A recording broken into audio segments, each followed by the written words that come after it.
Good afternoon, everyone, and we're going to start our fireside chat with Marc Morial at the Indianapolis Airport Authority. First, I'd like to thank all the attendees for joining. We hope this is a very inspiring conversation today, and this is part of our series. This is the first one of 2022, and what a great way to kick off Black History Month with someone who is living Black history. And so we are very excited to feature Marc Morial to talk about his experiences. And we hope, in the spirit of what we call equity insights, you gain some understanding by learning a broader perspective from someone's experiences. Before we start with our featured speaker, I have the pleasure of introducing two individuals that I am blessed to call friend, but they are also champions in our community, driving equity in our community and making Indianapolis a city that individuals feel welcomed, individuals feel respected, and individuals feel valued. So first, you will hear from President Bob Osili, who is the president of the City County Council. And we have worked together in the community. And the specific initiative is GARE, the Indianapolis Government Alliance on Race and Equity.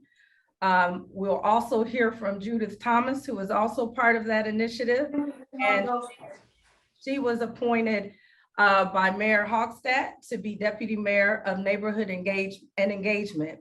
After they provide remarks, Mario has the distinct pleasure to introduce Marc Morial, and we will begin our conversation. So again, I would like to thank all of our panelists and Marc Morial for agreeing to do this. And again, we are just trying to learn from one another so we can be better in our communities. President Osili. All right, thank you, Ms. Harrington. One of the reasons that I'm so honored to be here today for this Equity Insight Fireside Chat is because it's being hosted by you and the director in an airport authority, not by a local philanthropy or a healthcare system or a law enforcement agency. That we are being hosted today by an international airport authority that hasn't looked at the issues of racial equity and said, but that doesn't have anything to do with planes or flights, and decided that it was someone else's job. No, we're hosted today by an agency that has made racial equity its business, that chose not to simply participate in the movement to undo racial inequities, but to lead. So, it cycles through, revolutions and evolutions, every rotation bringing us closer to the marrow of what we're trying to accomplish. A world where February celebrates not only the history of Black people in the United States, but our future in it. A society and a city where Blackness is warmly welcomed, where brownness is warmly welcomed, where people of color don't have to beat the odds, and where being Black or brown and successful does not automatically make one an exception to the rule. And at the heart of all of our collective willingness to create that change lie the kinds of conversations to which you all are hosting today. So on behalf of the Indianapolis City County Council, it's my pleasure to be here today and to participate and to hear the words of wisdom from Mr. Morial. Thank you both. Awesome. Well, on behalf of the City of Indianapolis and Mayor Joe Hochstadt, I am honored to be here with you at the Indianapolis Airport Authority Equity Insights Fire Chat. These fire chats are focused on connecting our community to discuss issues and subjects that are important to us all: diversity in gender, race, and identity. Thank you so much for hosting. I truly appreciate the fact that we are all able to come together and learn from each other. Today, more than ever, it is important that we take time to actively listen to each other and understand our past and work together for a better future. I'm looking forward to this session's speaker, Marc Morial, current president of the National Urban League. He is a native of a wonderful city, New Orleans. And I must say, I have a love for New Orleans with memories of many trips with my father to eat at Dookie Chase or Pascal Manally's in the Garden District. And of course, the legendary jazz scene having birthed the entire Marsalis family, and my family, dear family friend, Grammy Award winner and Academy Award nominee, Terrence Blanchard, who I just saw a few weeks ago. Your city has such a rich history. I could go on, Congo Square, oh, Louis Armstrong, but I won't. Mr. Morial served as that city's mayor from 1994 to 2002, and he was the son of the mayor. I have been in the role of deputy mayor for a full year. I just want to know, sir, how did you do it? How? The Indianapolis Urban League, under the leadership of Tony Mason, continues to make an impact on our city and in our city with strong programming, community outreach, and economic empowerment. Tony's staff and his team of volunteers, along with his immediate past board chair, Maria Wiley of the Indianapolis Airport, led Indy in hosting the National Urban League's National Convention in July of 2019. And it was a major success. And having come from the hospitality industry, I would have a challenge not saying, please, we'd love to host that convention once again in the future, in the near future, if we could. So thank you so much for taking time to come and talk with us. And we are certainly looking forward to your fireside chat and all the insight that you can give us on your wonderful career. Thank you so much. Thank you, Judith. Mark, I have the distinct honor of introducing you, and it is an honor. You're a living legend. I'm going to shorten it up a little bit if you don't mind, because your accolades are so long that it will take the entire fireside chat. You are a living legend, not only in New Orleans, but in the United States. You're an inspiration to many. You're an inspiration to us over here. Marc Morial is the president and CEO of the National Urban League. Over the last 15 years, Mark has expanded the reach of the services of the Urban League, empowering the affiliate offices, much like the office we have over here. He was the mayor of New Orleans, like Judith said, from 1994 to 2002. Now, one of the interesting things is that he led the renaissance of New Orleans during that time, and he left office with an unheard of 70% popularity rating. His approval rating was 70%, and that is an incredible amount.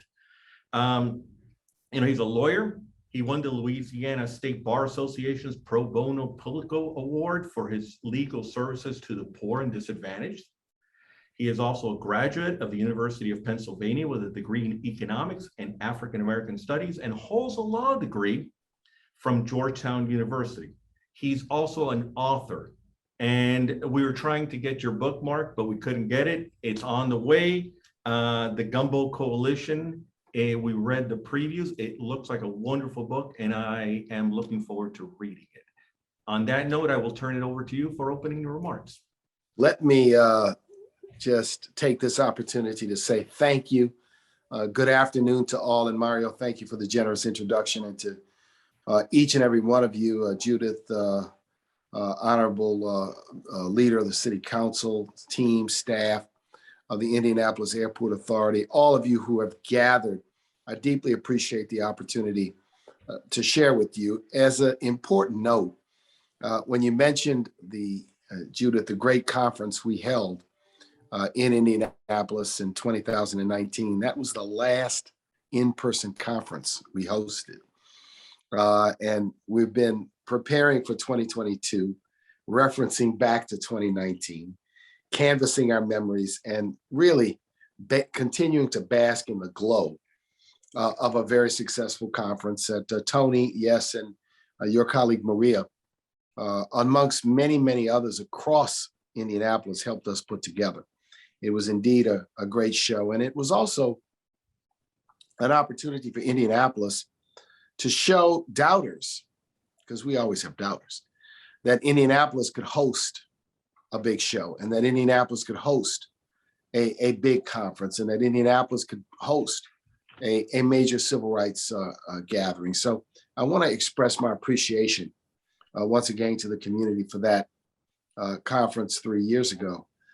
My colleague and friend, Tony Mason, of course, continues in the tradition of many great leaders of the Indianapolis Urban League: Sam Jones, Joe Slash, just incredible, powerful civil rights leaders, citizens and sons of the great city of Indianapolis, who have made and continue to make a difference in the life of Indianapolis and in the life of Black Indianapolis. I want to offer just a few observations today on Black History Month and where we are. Even today, people might ask, is Black History Month still relevant? Why do we still study, celebrate, acknowledge Black History Month? And it's always important to remember the antecedents, the roots, the genesis, the beginning of Black History Month, which was designed and conceived by the late great scholar Carter G. Woodson as Negro History Week, expanded to Negro History Month, and certainly became Black History Month as a time when Woodson, who was a historian, said, I've read all of the great works of history. I've looked at all of what the great scholars have to say about America. And this is his observations in the early 20th century. And I see no mention of the substantial and great contributions that the nation's Black people have made to the advancement of this country in science, in art, in philosophy, in civil rights. So let's set aside some time, just 1 week a year, one of 52, now 1 month, one of 12, to put a spotlight and a highlight on those contributions. It remains the case today that, notwithstanding the efforts of many and the progress we've achieved, that the contributions of all communities, particularly Black communities, also Latino communities, Indigenous communities, contributions of women, are not fairly, accurately, completely, and equitably recorded and taught, either in our books of history, our journals and magazines, our colleges and universities, or on the screen, be it the little screen or the big screen. And so Black History Month still is relevant to lift up and to acknowledge these tremendous contributions. It's also, I think, achieved another important distinction, and that is a time to assess and evaluate the progress that we make or we're making as a nation when it comes to racial justice and economic justice and social justice and transformation. It is so powerful for an airport authority to say to the community, we are going to lift up equity. We are going to promote it, we're going to pronounce it, and we're going to practice it. Because we're a large business ourselves, although we're a public business. We curate, and we're the home and the host and the landlord for businesses and airlines and rent-a-car companies and the like across the board.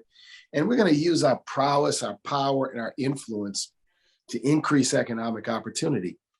And for airports, I think airports in many large urban communities, and Mario, you know this, have been a success story when it comes to business participation and equity.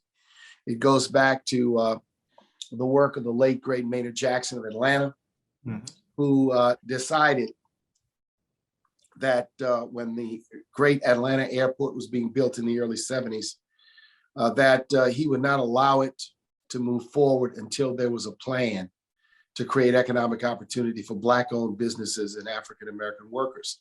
He achieved that. It was, at that time, a shot heard round the world. And it helped to change the landscape such that you then had federal laws, federal aviation laws, you had policies, you had mayors of cities, certainly in places like New Orleans and Washington, Chicago, and many others. And I certainly, on my watch, Mario, as you know, made it a great emphasis, and we achieved a great deal to push the measure and the method and the philosophy of economic inclusion. So all that to say is continue. I'll take a point of privilege. The great mayor, Marc Morial, and New Orleans Aviation Board, and appointing the late Revis Ortiz, Justice Ortiz, yes, head your board. Yeah, Justice Ortiz, who was a retiring first Black Supreme Court justice in Louisiana history, was forced to retire at age 70 And he came into my office and said, "I'm not ready to retire, Mr. Mayor. I need an assignment." And of course, I said, "Justice," he says, "I want something significant." So I called him back the next day. I said, "Justice, how about chairman of the aviation board?" I said, "It's a high profile board. It's an important board. It needs a leader. It needs a no nonsense leader, someone who's not there because of political patronage or self promotion." And as you know, Justice Ortiz would walk the halls of that airport if he saw a piece of speck of dust on the ground. If he saw something out of hand, he wanted attention to it. So thank you, Mario, for lifting that. And you should know that recently a school in New Orleans is going to bear Justice Ortiz's name. As of the last few months, they made that decision at the aviation board. So let's say, airports can be engines of economic equity, engines of business diversity and inclusion. And I think that's important. Secondly, related to that, the broader airline industry.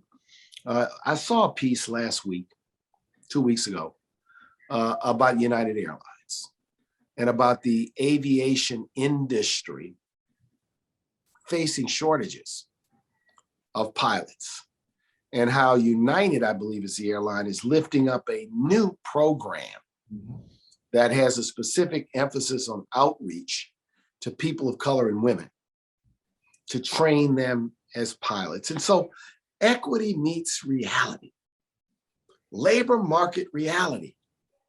We need more people to do these jobs. We cannot rely on the narrow pool of only one demographic. We have to broaden the pool of people, and we have to introduce these professions in aviation and airports to a new generation of people. I thought it was positive because it was the reality of the labor market meeting the necessity of diversity. And thus you see the beginnings of some change on that front, which I believe is so important and so welcome. So we in this time have to encourage all institutions, business and public, nonprofit, to tackle the necessity of race and racial justice and economic inclusion. It's not only the right thing to do, it is a necessary thing for the nation. It is absolutely necessary for the nation. The changing demographics, the millennials and Gen Zs who are not going to tolerate the philosophies of exclusion and hate are driving this conversation, and it is welcome. And we have to encourage it and listen to this emerging generation. They were the ones who went to the streets after the murder of George Floyd. And they were of every hue, every religion, every suburbs and cities and small towns and big communities. We have to understand they're driving a vision of what they want for America. And that is a vision of inclusion. It's a vision of an America that's more just, a vision of an America that's more equitable. That is so much where we are today as a nation. So that is a second part that I wanted to talk about. The third part is really the tremendous opportunity. And I want to talk about the tremendous opportunity amidst all the challenges. And I'll speak in a minute about the great challenges of now. But the economic opportunity and the opportunity in Indianapolis is this initiative that we are working on with Tony Mason, the Indianapolis African American Quality of Life Initiative. And we have been in a planning phase on that because planning is necessary when you are about to embark on a voyage or a journey. You need a map, you need a menu, you need a game plan. If you just start rolling and running, you make more mistakes, more errors, and have more misses. So Tony and his team, Willis Bright and many community leaders that you know have been part of this process. We are being briefed as we speak on some of what they have found, and are going to have some exciting announcements about what the early phase of this project is going to look like to transform. Thank you to the Lilly Endowment for their trust and confidence in the Urban League and in the community of Indianapolis. Thank you to Tony Mason and Willis Bright and all of you who've been part of that. Challenge for all is not to stand on the side and say, let me see how this goes, but to roll up their sleeve and say, we want to be a part. What can we bring to the table to enhance what the Indianapolis African-American Quality of Life Initiative is all about? How can we support it? How can we be a part of it? It is one of, I think, for the city of Indianapolis, one of the great opportunities. To cynics, it's not a panacea, not a panacea, not a silver bullet. It's not Houdini. No one's going to snap their fingers and our social and economic problems are going to disappear. But it is a tool and an oar and a carrot and a stick to try to address systemic inequities in education and employment, in business and housing and you know, those sorts of things. So I wanted to highlight that opportunity that I know you all know about. The second opportunity, and I think city officials should keep a keen eye on this, is the $1.2 trillion infrastructure bill that President Biden and the Congress just adopted.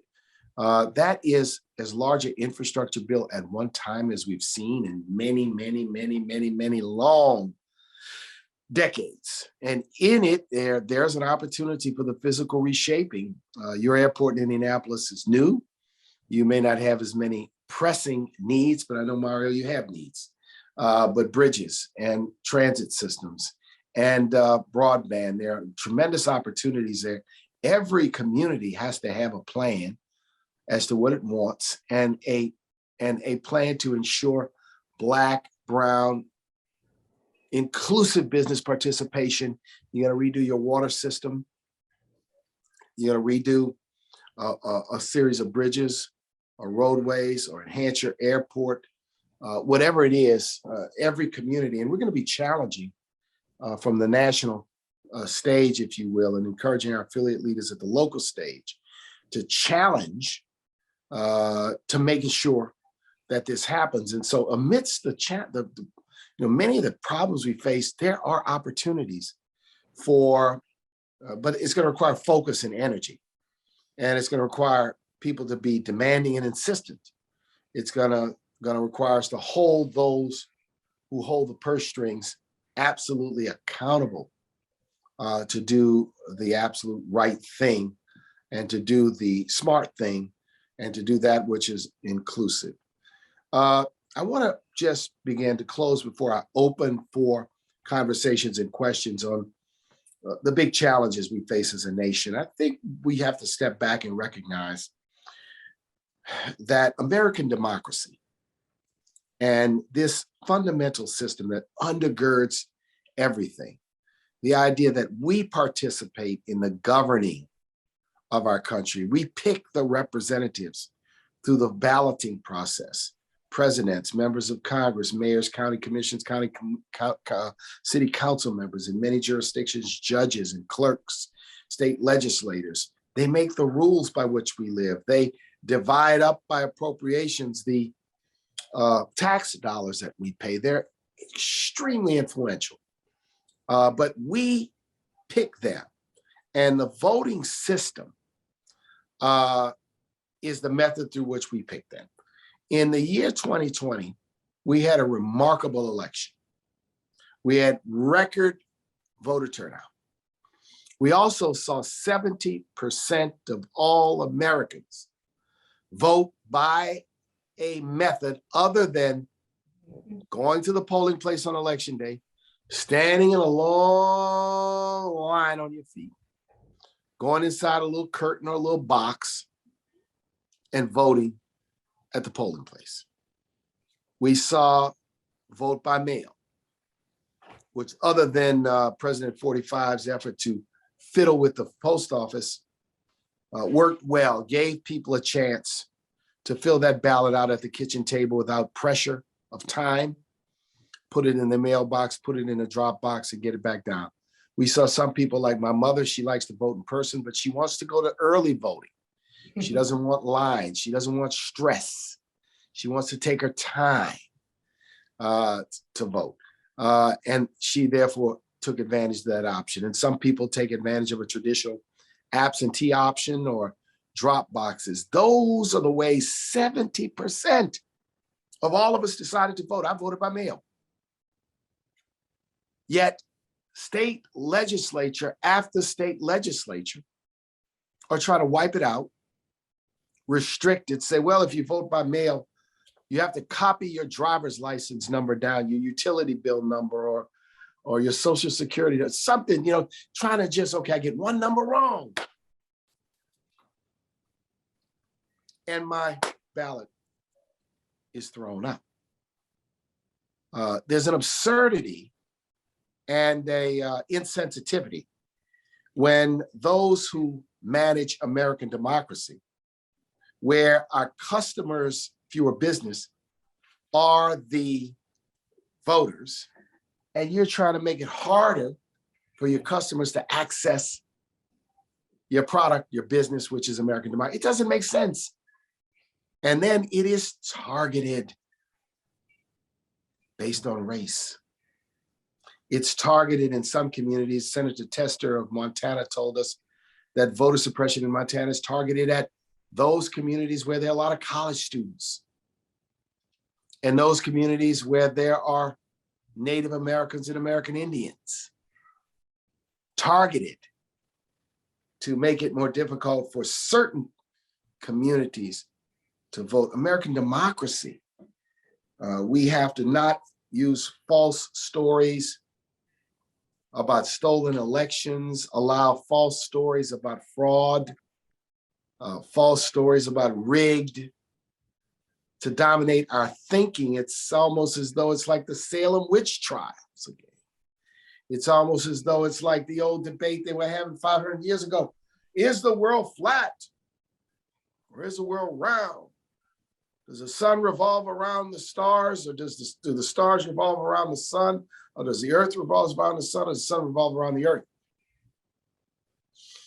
And people debated those questions, and people were decapitated because they disagreed with orthodoxy in those times. Democracy fractures, where you've seen totalitarianism overtake democracy. It fractures a bit at a time. It's like a termite eating the wall of your building. They eat a little, then there's more termite. Eat, and all of a sudden, it collapses. We have to stand up for American democracy. We have to demand that our federal legislators do what they have to do to enforce the Constitution and protect our rights. We have to remember that American democracy is the foundation of what makes this country the great nation that it is. So we have to protect it and not allow sinister plots and plans and methodologies and race and exclusion to dominate the day. It's extremely dangerous. So I'm going to stop and open the floor for questions. Let me thank everybody, tell everybody it is the beginning of Black History Month. Hopefully you will take maybe each week and think about a hero in Black history you want to lift up, and then take 5 or 10 minutes and go learn a little bit more about that person. It could be someone well-known, someone not so well-known. It could be one of the heroes in your family. Whatever it is, learn something new this month. Mark, thank you very much. And I like you going back to the year 2020, because 2020 there were a lot of positives, and the authority did something which you were alluding to, but because we truly believe that equity is our moral imperative. And, diversity is just good business practice, but equity is a moral imperative. Holly, which I take my hat off to you, was able to achieve 40%. Thanks, Holly. Yeah, 40% of every dollar spent at the airport was spent with minority, women, and veteran businesses during the year 2020.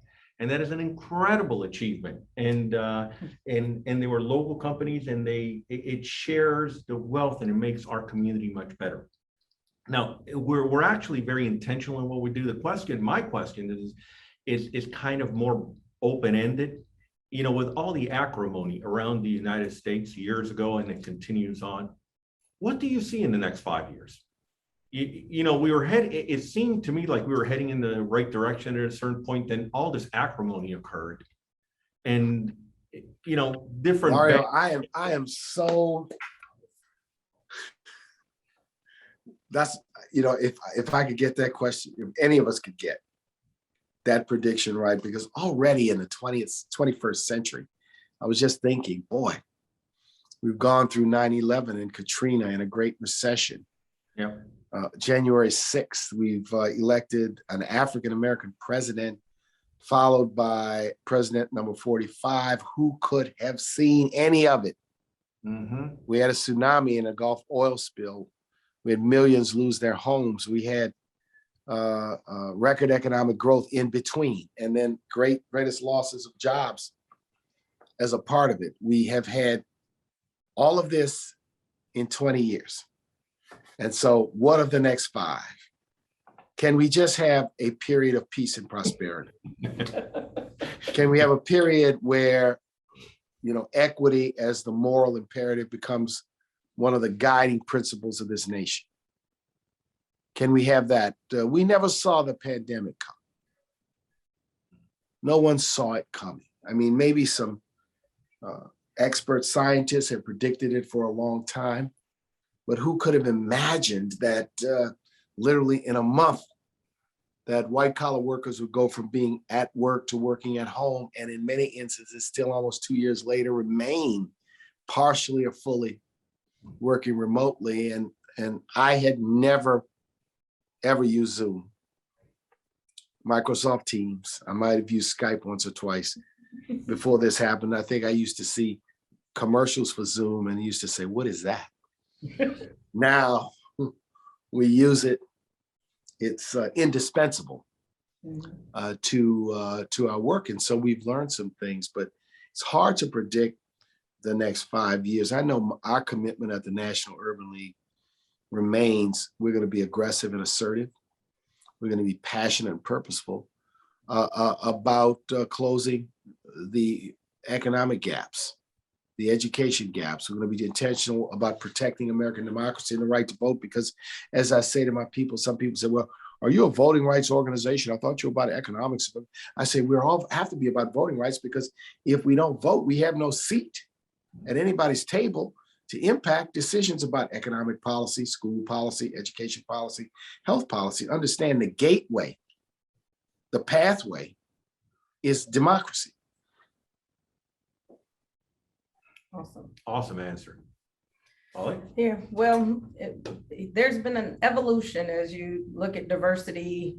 We moved to inclusion, and now we talk a lot about equity, and these are a lot more than buzzwords. And you've alluded to the importance of equity. Well, how would you define equity, and why do you feel it's so important today? I think equity, when we talk about equity, we talk about systemic change. We're talking about institutional change. And we're talking about doing what we need to do. If you and I both had a glass of water, and my glass was half full, and your glass was a quarter full, and then someone said, well, let me give each of you one additional cup of water. That's an equal amount of water. And I poured it into my glass and your glass, I would remain ahead of you. Equity is, let me pour the water we need so that you can become equivalent to me. And we have to recognize that you can't have a present tense conversation without an understanding of history and what history has wrought. I heard a member of Congress, member of the Senate, talking about the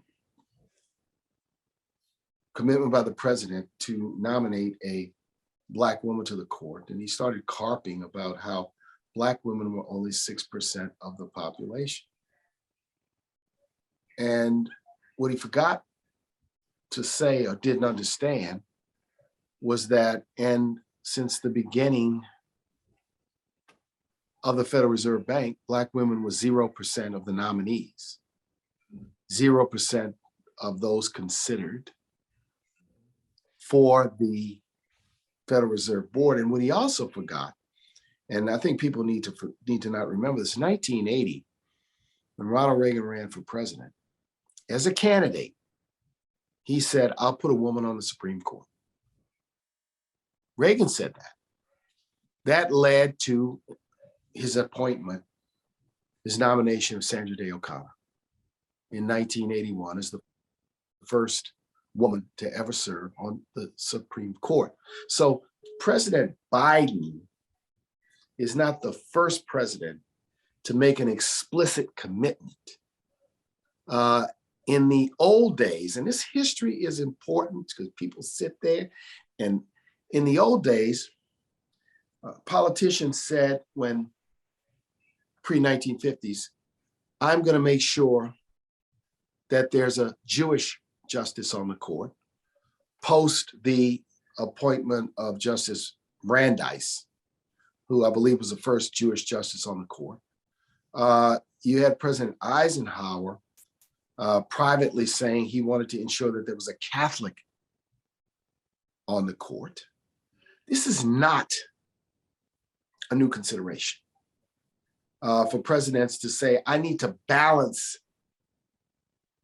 the representation of the court. And putting a Black woman on the court is in that vein. The power is that there's an abundance of eminently qualified African-American lawyers and judges who could serve with distinction on the United States Supreme Court. I know many of them.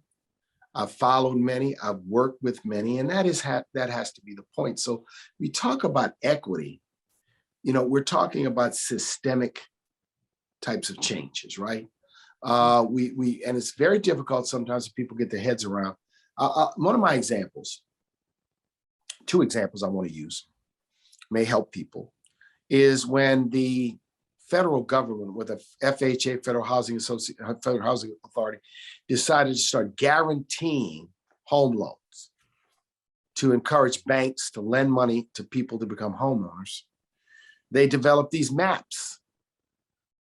And what they did is they drew red lines around neighborhoods and said, we're not going to guarantee any loans in that neighborhood or this neighborhood. Those happen to be the Black neighborhoods of these cities. And so for years, that practice was not illegal. That practice was widely accepted. And with rare exception, until probably the 1970s, it was the rule of thumb for how the FHA, for the most part, operated. That is an example of structural discrimination, that you build into the system a racial, if you will, barrier. It's not operating just on an individual basis. It's operating on a systemic basis. The other example I think is helpful is that when the Social Security Act was initially adopted, domestic workers and farm workers were excluded from the act, farm laborers. And it just so happened that in those days, Black people were concentrated in those jobs. Being a domestic worker, like my great grandmother was, being a farm worker in the South, working in the cotton fields or the tobacco fields or the sugarcane farms or the soybean farms of the South. So that's an example of structural discrimination that you build in. Doesn't say no Blacks. It builds in, redlining didn't say we're not going to lend to Blacks. It says we're just going to draw a line around these neighborhoods that happen to be Black. neighborhoods or overwhelmingly Black neighborhoods. So we have to, this issue of structural, institutional, which is the issue of equity versus equality, equity being the means, equality being the end, is something we all have to learn more about and understand it. And not, some people dismiss it out of hand. Some people promote it and can't explain it.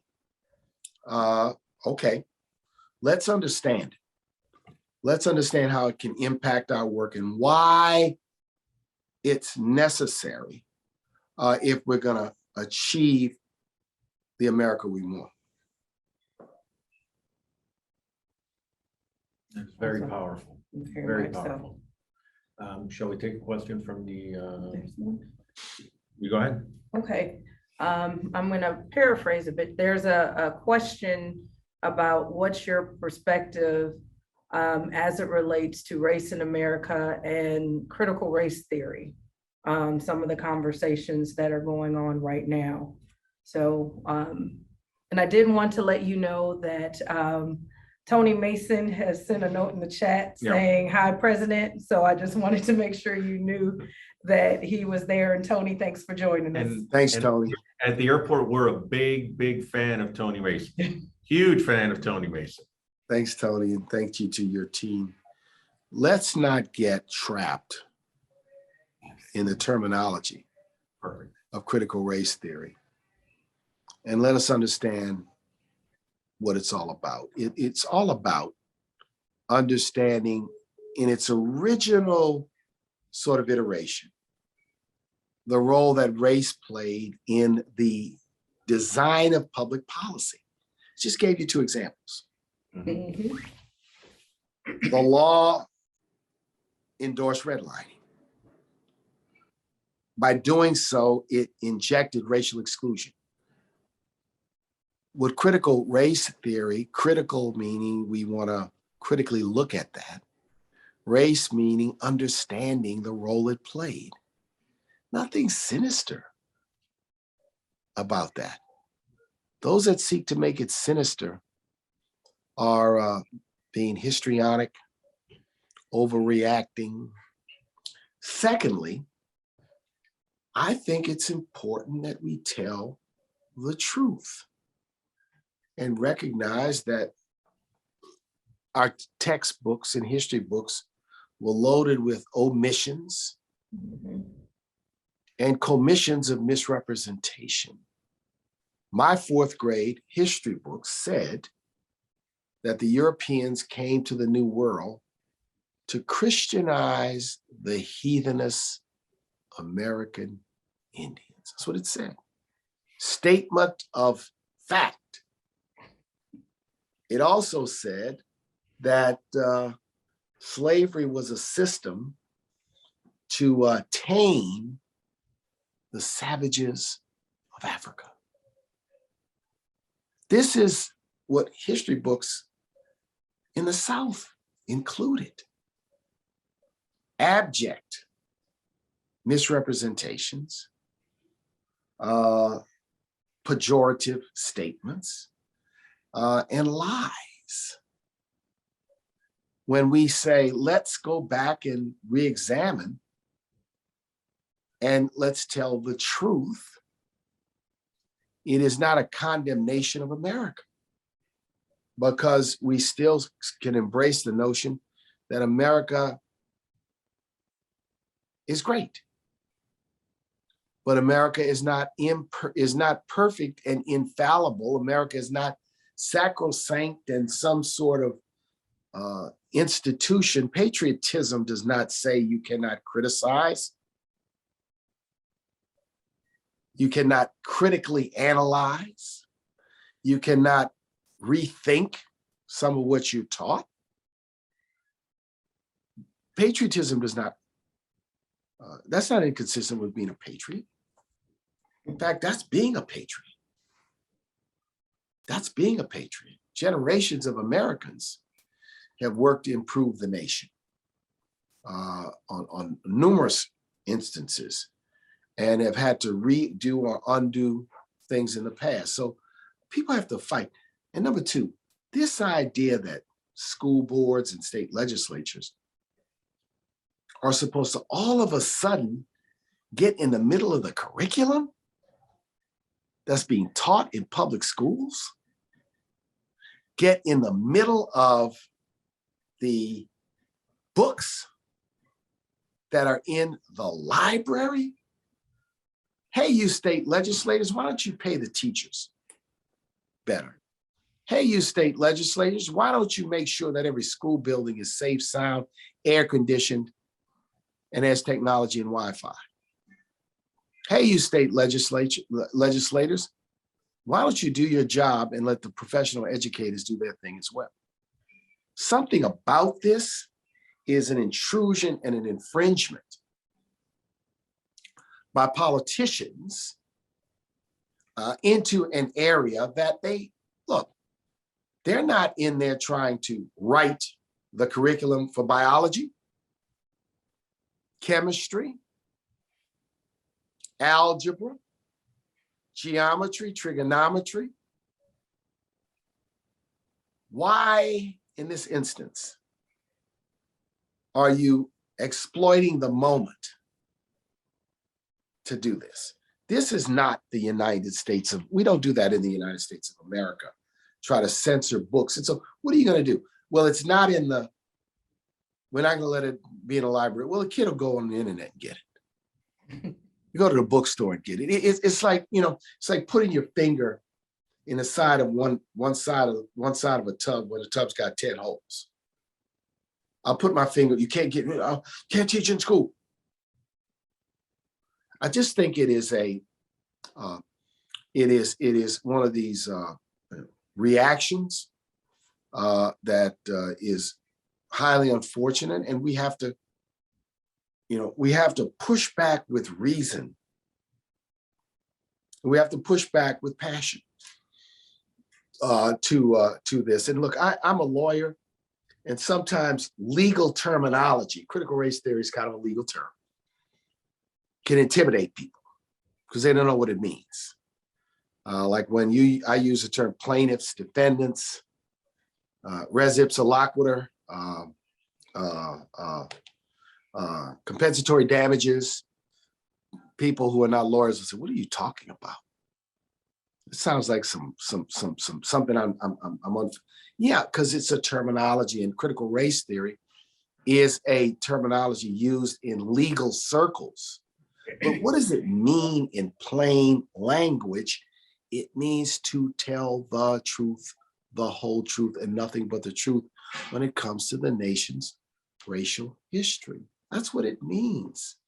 And I think we have to reaffirm what it means and demystify the terminology.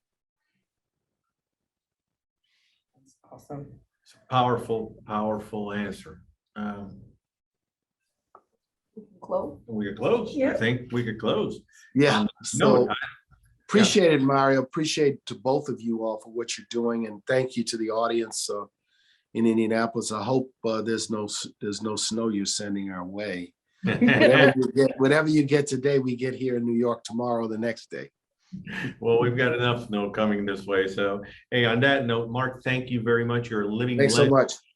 much. We couldn't ask for a better representative for the Urban League, and we couldn't ask for a better start to Black History Month than to have you with us talking about everything that you've been talking about. And thank you for everything you do. Thank you for what the Urban League does.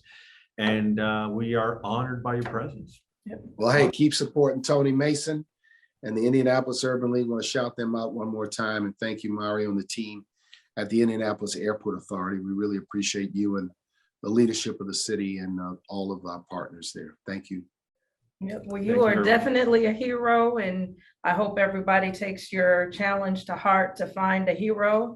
And this is a great opportunity. If you don't know, reach out to someone you know in the African-American community. This is our chance to highlight. And so today we were able to highlight, I know, a hero to both myself and Mario. And so we hope if there's anyone on the line that did not know who Marc Morial is, now that you are educated, he challenged us to promote, promise, and practice equity. And I hope you guys take this message to heart. And again, we make this world a better place. Thank you very much. Hey, follow me on social media at Marc Morial and at Nat Urban League. Keep following us. Thank Thank you you, Mark. so much. Thanks. Appreciate it. Bye now. Good day.